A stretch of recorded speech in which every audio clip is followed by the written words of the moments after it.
What if I told you one of the most terrifying poltergeist cases in history didn't happen in a castle or an abandoned asylum, but in a small, ordinary council house on a quiet street in North London? A place where police officers would later claim furniture moved on its own, where journalists witnessed chaos with their own eyes, where audio recordings captured a voice that should not have existed.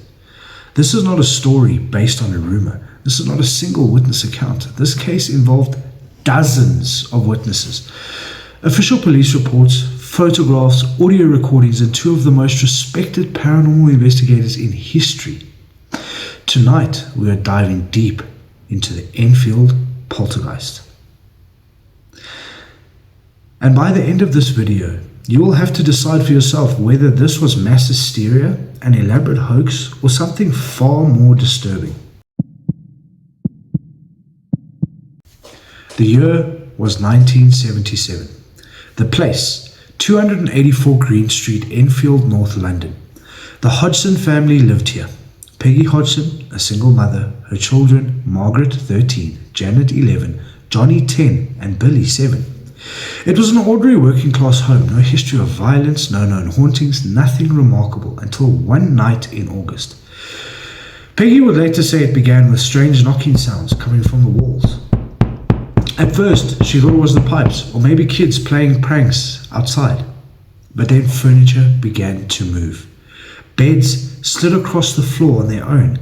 Chairs tipped over without being touched, and then Peggy watched in disbelief as a heavy chest of drawers lifted itself off the ground and moved across the room.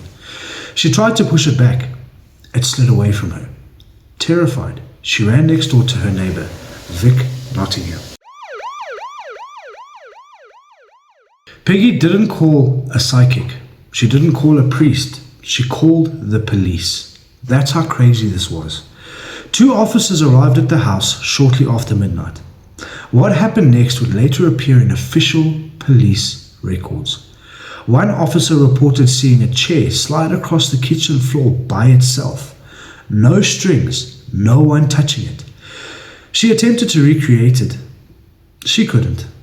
Her written statement would later read, and I quote, "The chair moved on its own. I could find no logical explanation." This was no longer just a family's claim. This was now documented evidence.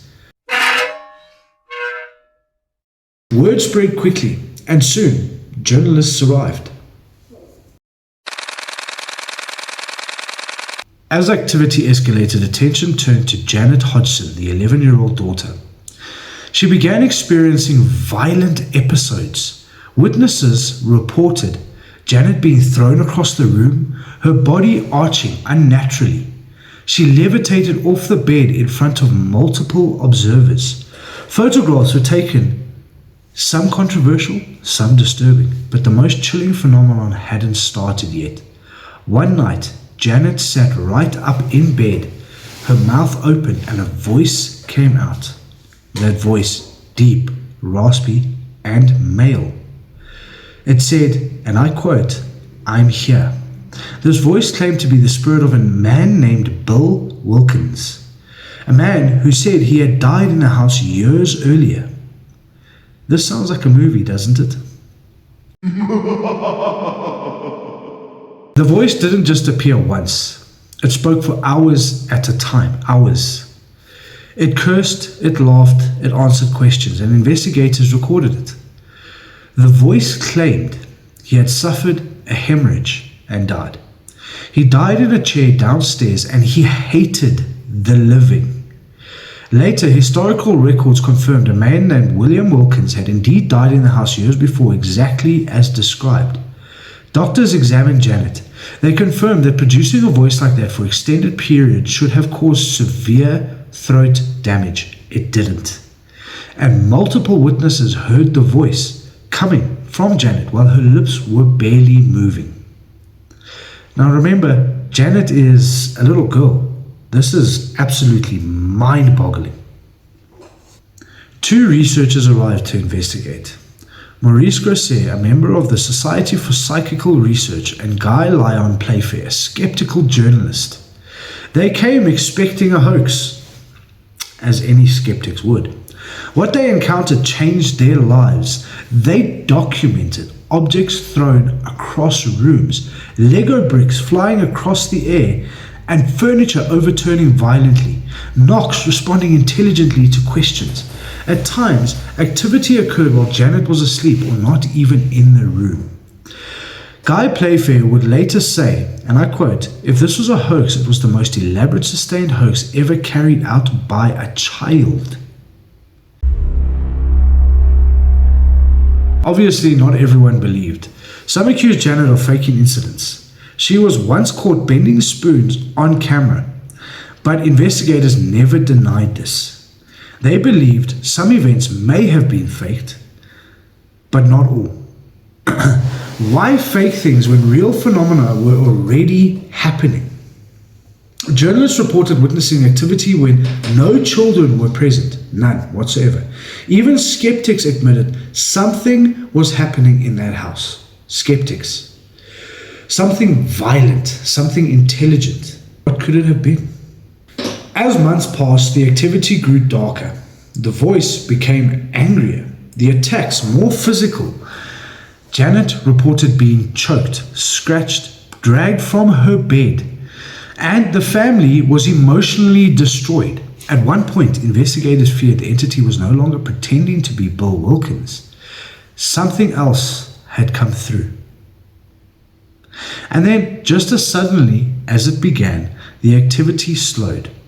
By 1979, it stopped. No ritual, no explanation, nothing. Done. Just silence. So what was the Enfield Poltergeist? A hoax by a troubled child, mass hysteria fueled by media attention, psychokinetic energy released by emotional trauma? Or was it truly the voice of the dead speaking through an 11-year-old girl? Even today, audio recordings still exist, police statements still stand, witnesses still maintain their claims. The house remains quiet, ordinary. But some who lived thereafter have reported strange feelings. Cold spots, unexplained noises, as if something never really truly left.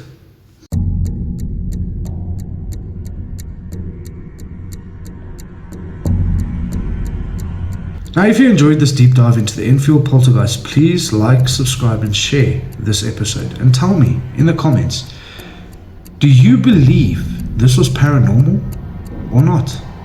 Because sometimes the most terrifying stories are the ones that refuse to be explained. And most of all myths and legends are based with a minute point of truth. Love you guys, you spooky mother fluffers. See you on the next Paranoidal episode.